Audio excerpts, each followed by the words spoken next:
जब जब इस देश में चुनाव होते हैं और आम आदमी पार्टी को वोट मांगना पड़ता है तो हम क्या कह के वोट मांगते हैं? हम ये कहते हैं कि अगर हमने काम किया है तो हमें वोट दीजिए, अगर हमने काम नहीं किया है तो वोट बेशक ना दीजिए।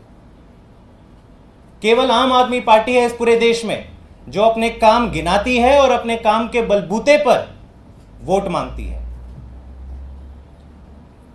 लोकसभा चुनाव घोषित हुए 2 महीने के ऊपर हो गए हैं। मार्च 15 को ये चुनाव घोषित हुए थे, आज मई 20 हो चुकी है। दिल्ली में चुनाव मई 25 को है, यानी 2 महीने बीत चुके हैं दिल्ली के चुनाव के लिए। लेकिन आज तक भाजपा ने ये नहीं बताया कि पिछले 5 साल या 10 साल के कार्यकाल में जब दिल्ली की जनता ने 7 सांसद भाजपा के जिताए तो इन 7 सांसदों ने दिल्ली के लोगों के लिए क्या काम किया। 2 महीने हो गए। 2 महीने में भाजपा केवल गाली गलौज, इधर उधर की बातें करके हिंदू मुसलमान, मंगलसूत्र, गाय भैंस, यही सारी चीजों पे लोगों का ध्यान भटका रही है। लेकिन दिल्ली के जो 7 सांसद हैं वो आज बता नहीं पा रहे हैं, भाजपा नहीं बता पा रही कि इन्होंने दिल्ली के लोगों के लिए क्या काम किया। और मेरे ख्याल से ये खुद आपको बता देता है कि काम नहीं किए हैं इसलिए ये कुछ बात नहीं कर रहे हैं। काम नहीं किए हैं इसलिए इन्होंने 7 में से 6 सांसद बदल दिए। और बताएंगे भी तो क्या बताएंगे? आप खुद सोचिए, क्या दिल्ली के लोग बता सकते हैं? उनको ध्यान में है कि एक भी सरकारी स्कूल हो जो भाजपा के सांसदों ने बनाया? उनके पास भी बहुत पैसा आता है सरकार के बजट का। एक भी मोहल्ला क्लिनिक बनाया? एक भी अस्पताल बनाया? एक भी काम गिनाने में पूरी तरह से असफल रही है भाजपा दिल्ली के लोगों के लिए। दूसरी तरफ जो केंद्र सरकार की दिल्ली के प्रति सबसे बड़ी जिम्मेदारी है लॉ एंड ऑर्डर की, दिल्ली पुलिस की जिम्मेदारी है, तो उसका भी आकलन कर लीजिए। आज दिल्ली के किसी भी आप कोने में चले जाइए तो दिल्ली के लोगों का यही रोना है कि दिल्ली में बेलगाम कानून बढ़ते जा जुल्म बढ़ते जा रहा है। मर्डर्स के वारदात हो रहे हैं, चोरी चकारी के वारदात हो रहे हैं। ये सब जानते हैं कि दिल्ली देश का क्राइम कैपिटल बन गया है। इसके ऊपर भाजपा चुप है, भाजपा के सारे सांसद चुप हैं। ऐसे सांसद भाजपा ने दिल्ली वालों को दिए हैं जिन्होंने दिल्ली के लिए कोई काम नहीं किया। आप सबको याद है, आप सबको पता होगा कि एक स्कीम होती है MP LAD scheme, member of parliament local area development scheme. इस स्कीम के तहत हर साल हर लोकसभा सांसद को कई करोड़ों रुपए मिलते हैं दिल्ली के लोगों पर खर्च करने के लिए। ये उनका पैसा नहीं है, ये कोई उपकार नहीं कर रही है, ये दिल्ली के लोगों का हक है।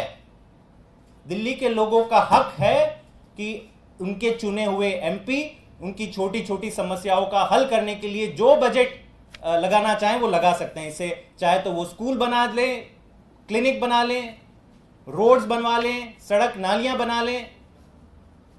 तो ये आंकड़ा पिछले 5 सालों का मैं आपके समक्ष रखना चाहता हूं।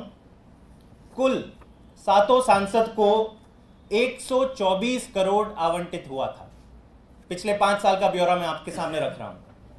2019 से 2024 के बीच में भाजपा के 7 लोकसभा सांसद, दिल्ली के 7 लोकसभा सांसद को कुल 124 करोड़ रुपया सैंक्शन हुआ था एमपी लैड स्कीम के तहत। अब ये सुन लीजिए कि इस 124 करोड़ में से इन्होंने कितना पैसा खर्च किया। इन्होंने कुल खर्च किया, जो कुल खर्च नहीं किया मैं ये बता देता हूं, 81 करोड़। 124 करोड़ में से 81 करोड़ भाजपा के सांसदों ने खर्च ही नहीं किया। मतलब 66%, कुल 2/3 पैसा भाजपा के 7 सांसदों ने व्यर्थ किया, बर्बाद किया। और इसमें सब 7 सांसद शामिल हैं। किसी एक का ट्रैक रिकॉर्ड अच्छा है वो वैसा भी नहीं है। डॉक्टर हर्षवर्धन थे चांदनी चौक से सांसद, 22 करोड़ का उनका एंटाइटलमेंट था, उनका बजट था पिछले 5 सालों में। लोगों की समस्या पर खर्च करने के लिए कितना खर्च किया? उन्होंने किया केवल 7.5 करोड़। गौतम गंभीर जी थे ईस्ट दिल्ली के सांसद, उनका एंटाइटलमेंट था, उनका बजट था 17 करोड़, 17 करोड़। कितना खर्च किया? केवल और केवल 7 करोड़।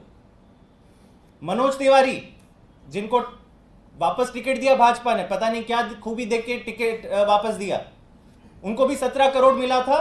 कितना बजट खर्च किया लोगों के ऊपर? केवल और केवल 7 करोड़।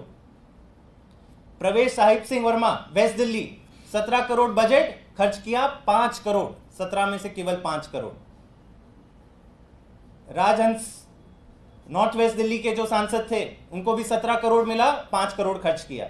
रमेश बिधूड़ी साउथ दिल्ली से सांसद थे, 17 करोड़ दिया, 7 करोड़ खर्च किया। और मीनाक्षी लेखी जी थी, मंत्री भी रही केंद्र में, नई दिल्ली की सांसद थी, 17 में से उन्होंने भी केवल 7 करोड़ खर्च किया। कुल 124 करोड़ में से 81 करोड़ अनयूटिलाइज रहा। आप समझ सकते हैं कि 81 करोड़ में जनता के कितने काम हो सकते थे, कितने क्लिनिक लग सकते थे, कितने सीसीटीवी कैमरास लग सकते थे, लॉ एंड ऑर्डर की समस्याओं का हल निकाला जा सकता था, सड़क नालियों का काम हो सकता था। मुझे नहीं लगता कि दिल्ली क्या देश में इतने कामचोर और निठल्ले एमपी कहीं पे भी किसी को मिले होंगे। और ये मैं और एक आंकड़ा, हैरानी वाला आंकड़ा आपके समक्ष रख दूं। ये जो मैंने यूटिलाइजेशन परसेंटेज कहा, 33% यूटिलाइजेशन जो भाजपा के 7 सांसद का ट्रैक रिकॉर्ड रहा है, वो देश में सबसे न्यूनतम रिकॉर्ड, सबसे न्यूनतम लेवल पे ये लोग लेके आए पूरे देश में। मैं कुछ भाजपा की स्टेट्स का आंकड़ा लेके आया हूं, ऐसा नहीं कि भाजपा के बाकी कोई सांसद ने बहुत बड़ा काम किया हो, 90%, 100% बजट अपना खर्च किया हो। लेकिन अगर तुलना करें तो गुजरात के सांसद, सारे सांसद भाजपा के हैं, उन्होंने 50% खर्च किया, उन्होंने भी आधा अपना बजट जाने दिया। क्या सोचा? अरे भाई लोगों को क्या परवाह है, लोगों को तो ऐसे ही हमें वोट दे रहे हैं, उनके काम करने की कोई जरूरत नहीं है। राजस्थान, वहां पे भी जनता ने बहुमत कर देके भाजपा के सारे सांसद जिताए। राजस्थान में भी केवल 43% बजट इस्तेमाल हुआ है एमपी लैट्स का, और हरियाणा में भी 46%। लेकिन दिल्ली का ये आलम देख लीजिए। ये जो कहते हैं कि इंग्लिश में फ्रेज है रेस टू द बॉटम, इस रेस टू द बॉटम में दिल्ली के 7 भाजपा के सांसद अव्वल नंबर पर पीछे से आए हैं। और यह संदेश देता है दिल्ली के लोगों को कि भाजपा ने ठान लिया है कि दिल्ली के लोगों के लिए हमें एक काम नहीं करना। दिल्ली के लोगों को हमें कोई परवाह नहीं है कि वो जिए मरे सड़े क्या हो उनके साथ, हमें कोई परवाह नहीं है। अगर बजट भी आएगा, 124 करोड़ रुपए भी आएंगे तो वो व्यर्थ जाए, लेकिन हम इसमें से क्लिनिक नहीं बनाएंगे, हम केजरीवाल की तरह स्कूल नहीं बनाएंगे, हम केजरीवाल जी की तरह सीसीटीवी कैमरा नहीं लगवाएंगे,